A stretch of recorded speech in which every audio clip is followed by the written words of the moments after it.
قصة زهرة. من الظلام للنور. فواحد الدوار بعيد وسط الجبال والبرد القارس كانت عايشة بنت صغيرة سمتها زهرة. بنت ما عرفاتش معنى كلمة أمي مزيان، ولا شافت حضن بابا كي يكبرها ويطمنها. زهرة فقدت والديها وهي مزار صغيرة، وما بقى ليها حتى واحد في الدنيا غير دار قديمة مألوكة، وجدة كبيرة في السن كتدير ليها ما قدرت، ولكن حتى هي كانت ضعيفة ومريضة. من صغرها تعلمت زهرة ما تبكيش قدام الناس، كانت كتبكي غير في الليل ملي كيكون كل شي ساكت، وكتحضن الوسادة ديالها وتقول بصوت خافت: علاش أنا؟ علاش ربي اختار لي هالطريق؟ ولكن مع كل دمعة كانت كتفيق في الصباح وتتلبس وجهها القوة. حياة قاصحة ولكن قلب كبير. زهرة كانت كتفيق مع الفجر، كتدير الحطب، كتجبد الماء من البير، وكتعاون جداتها، ومن بعد كتشد طريق المدرسة، كتمشي نص ساعة على رجليها في البرد ولا في السخونية. لباسها بسيط مرات مقطع، ولكن عينيها كانوا عامرين. حلم ما كيتشراش بالفلوس في المدرسة. ما كانتش كتكلم بزاف، ولكن كانت كتسمع مزيان وكتكتب أحسن من الجميع.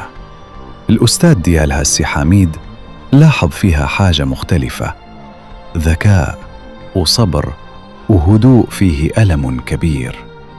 نهار من نهارات طلب منهم يكتبوا موضوع: شكون هو قدوتك في الحياة؟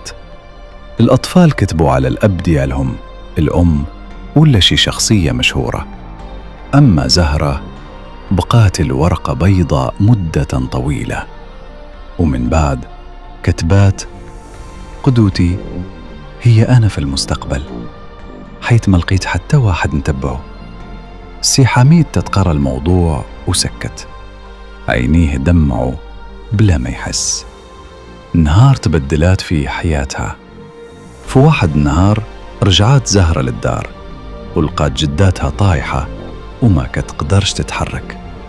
الدنيا دارت بيها، جابت الجيران ودوها للمستشفى، ولكن الحالة كانت خطيرة. قبل ما تموت شدات جداتها يد زهرة وقالت ليها: بنتي، الدنيا قاصحة، ولكن ربي ما كيضيع حتى واحد صبر. خلي قلبك عامر بالإيمان وغادي توصلي. وماتت جداتها، وبقات زهرة بوحدها في الدنيا. الوحدة أصعب امتحان.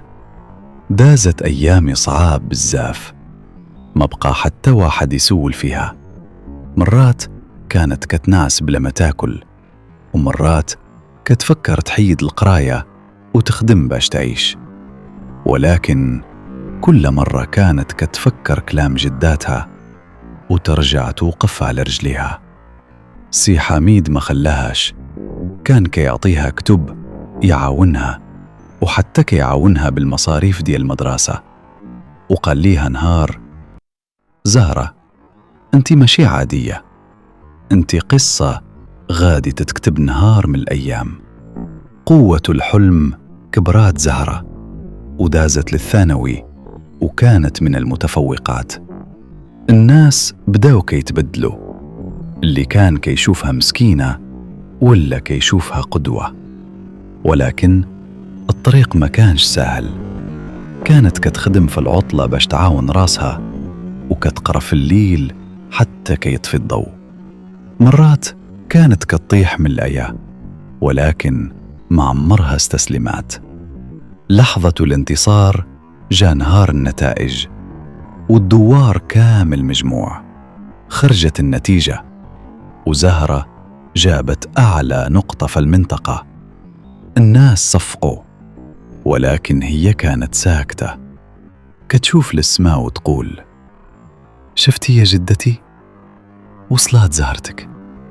بكات، ولكن هاد المرة دموع وفرح. البنت اللي كانت وحيدة دازت السنوات وزهرة ولات أستاذة كبيرة، ولكن ما نساتش منين بدات. رجعت لنفس الدوار بنفس الطريق اللي كانت كتمشي فيها وهي صغيرة. دخلت للقسم، شافت أطفال صغار، فيهم اللي فقير، اللي حزين، اللي تايه. تبسمات وقالت: أنا كنت بحالكم وربما أصعب، ولكن اليوم أنا هنا باش نقول ليكم الحلم ما كيموتش.